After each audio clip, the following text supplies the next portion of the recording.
On World News Tonight this Saturday, assassination in Afghanistan. The Afghan vice president is gunned down in broad daylight.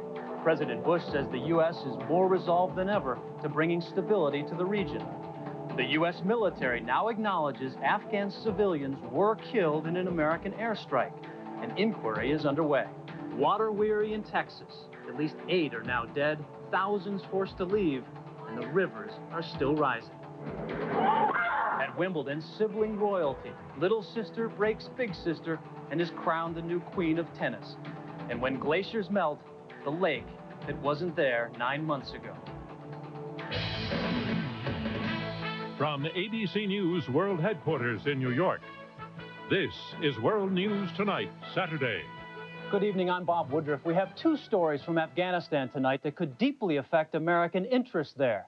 One of Afghanistan's newly appointed vice presidents was assassinated as he drove away from his office this morning. And despite the presence of 10 bodyguards, the gunman got away. Also today, the U.S. military commander in Afghanistan acknowledged for the first time that Afghan civilians were killed in a U.S. attack near a wedding on Monday.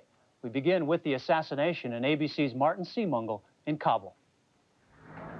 Haji Abdul Qadir was leaving the heavily guarded Ministry of Public Works when 2 gunmen jumped out of the bushes and opened fire.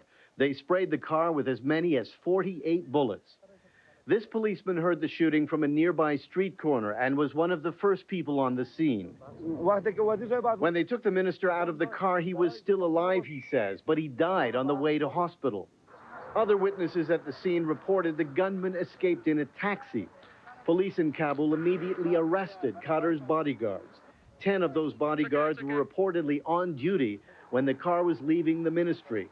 They were arrested, police say, because they failed to react properly. Abdul Qadir was one of 3 vice presidents. He was one of the few Pashtuns in the new government of President Hamid Karzai, a government dominated by Tajiks from the Northern Alliance. He had a critical role in efforts to bring peace to this nation so ravaged by war. But he also had a role in the recent crackdown on the opium trade.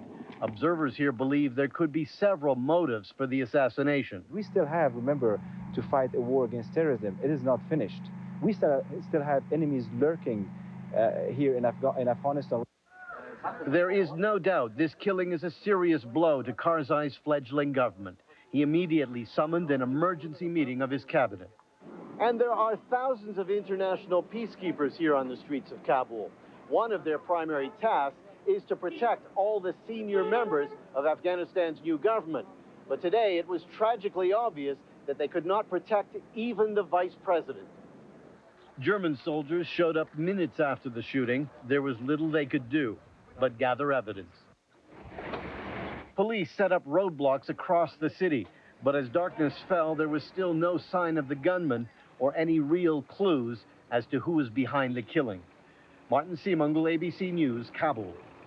ABC's John Cochran is in Kennebunkport, Maine, where President Bush is spending the 4th of July weekend, and where for the second time in 2 days, events in Afghanistan demanded Mr. Bush's attention. Good evening, John.